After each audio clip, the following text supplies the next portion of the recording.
Assalamu alaikum wa rahmatullahi wa barakatuh. A question has come to me asking about the process of ghusl. What is this term ghusl in Islam? The definition of ghusl is basically showering or bathing. That's all it really is.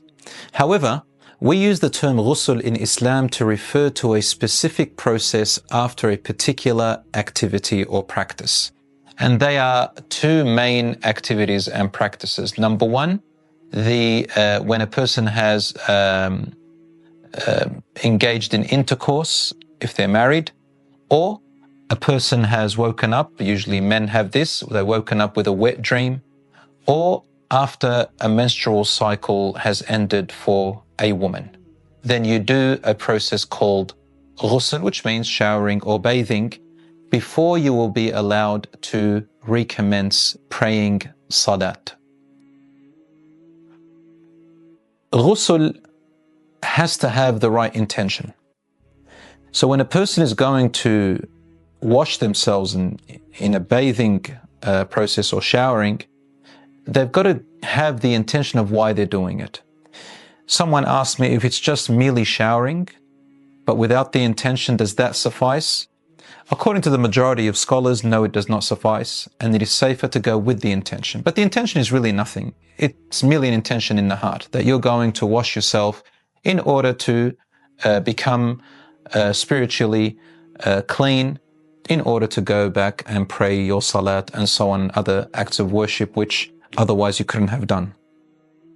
So for the men and women, it's the same process or the same method, with slightly differing views here and there, which I'm going to mention. First of all, it suffices to just let if you're under the shower, for example, a sprinkler, to let the water drop all over your body from head down to your toes, and that the water has to reach every part of your body, including the roots of your hair. Once that is done, then your ghusl is over. I know some teenagers, when I was a teacher, students ask me, what can I do when I am rushing to school and I've had a wet dream and then I can't have a shower? And then when it comes time to prayer, they kind of hide, or they don't want to pray. And some of them even pray without having done their ghusl from this state, which is called, another term called janaba. So we had to rush to answer that question and say, listen, it's very easy. All you have to do is just jump in the shower, let the sprinkler go all over your body, 1 minute job, and it's done. So it's that simple for both men and women. Otherwise, if a person has made a mistake and gone out to school or work and hasn't done their ghusl, then they have to make up their prayer, of course, in something called qada, but this cannot continue this way.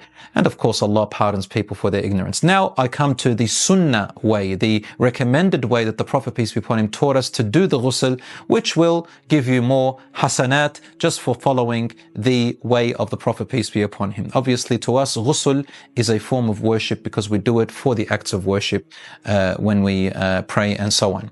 The way the Prophet, peace be upon him, used to do it, and I want you to imagine with me, in those days they used to have a bucket and a little utensil through which they took the water out and spilt on themselves. So the way the Prophet, peace be upon him, used to do it, according to the authentic hadiths, of course, is that he would crouch in his place, and then he would spill water, and the first thing that the sunnah says is to wash with your left hand the private areas, the private parts. After you've washed the private parts with your left hand, then to make wudu, say Bismillah, and make wudu. Now some people might be asking, hold on, can I say Bismillah when I'm naked? Can I say Bismillah if I'm in the toilet or bathroom? I say to you, yes, you can say Bismillah, but it is better to say Bismillah before you take your clothes off or before you enter, and that would suffice, inshallah. And if you don't feel comfortable saying, you don't have to say Bismillah. The point is, make wudu per normal. The Prophet, peace be upon him, is to make wudu and leave his feet to the end. Why? Because of where he is standing and where the water ends up spilling, because there will be dirty water around his feet and he would leave it to the end. But for us, just under the shower, the sunnah is to make wudu fully and then wash your head along with your hair to the roots of your scalp 3 times. Now, if you've got hair which you've tied up, especially with women, because generally we know that women have long hair and sometimes it's very hard for them and they don't want to untie it, they probably have braids, for example, then the scholars are agreed that there's no evidence to say that she has to unbraid her hair or untie her hair. So long as the water gets covers her main scalp and covers the majority of her scalp after janaba, which is after intercourse, then that is okay. And some scholars said if it's after the menstrual cycle, she should try her best to get the water into the roots and the scalp, but there is no real evidence to say that specifically. So both men and women to try and get the water into the scalp, let their hair be soaked and the water get to the majority of the scalp, and that inshallah will suffice. After that, to wash the right side of your body 3 times and then the left side of your body 3 times and leave your feet to the end. Now, as I said, the reason the feet were left to the end was because in the olden times they would be sitting or standing, crouching in one place. So the Prophet, peace be upon him, left his feet to the end in order to wash off all the residual and the water that had spilt down. But for us, I think you understand, for those of you who have showers and sprinklers, just having the water drop on you is enough. Now, last question, do you have to make wudu in ghusl, or does ghusl suffice and cover your wudu as well? Is it a package or all together, or do you have to do them separate? The correct view, brothers and sisters, is, and the safest one, is to also make wudu.